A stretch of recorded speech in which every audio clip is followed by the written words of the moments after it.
بسم الله الرحمن الرحيم.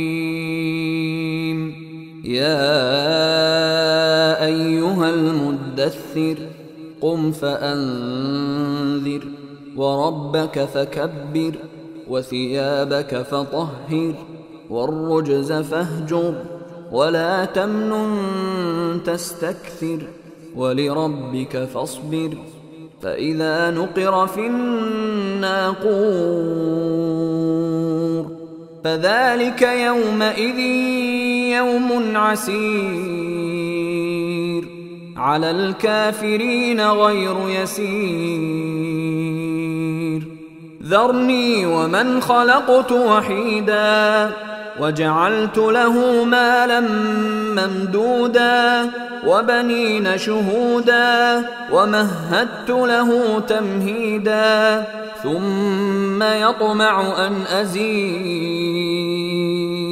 كلا إنه كان لآياتنا عنيدا سأرهقه صعودا إنه فكر وقدر فقتل كيف قدر ثم قتل كيف قدر ثم نظر ثم عبس وبسر ثم أدبر واستكبر فقال إن هذا إلا سحر يؤثر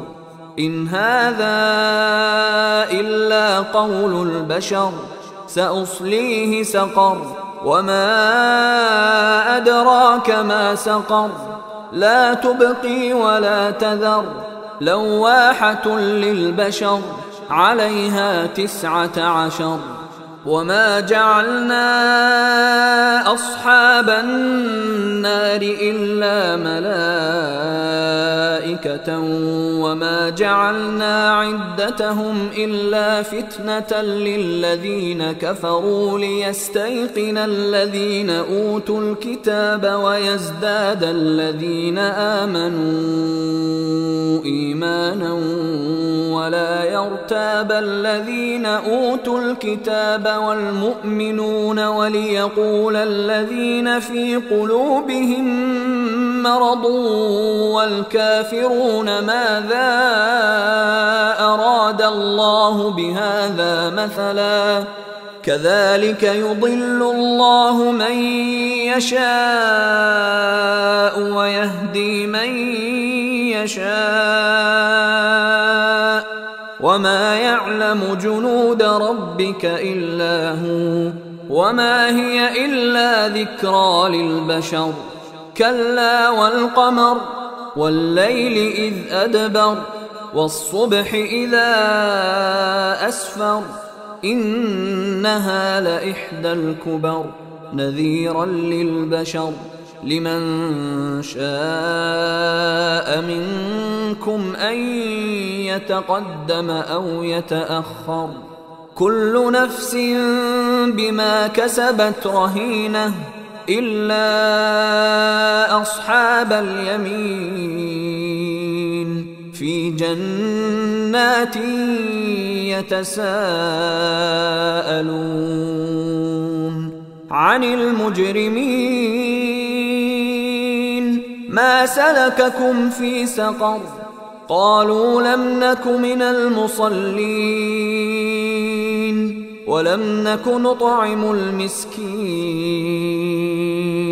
وكنا نخوض مع الخائضين وكنا نكذب بيوم الدين حتى أتانا اليقين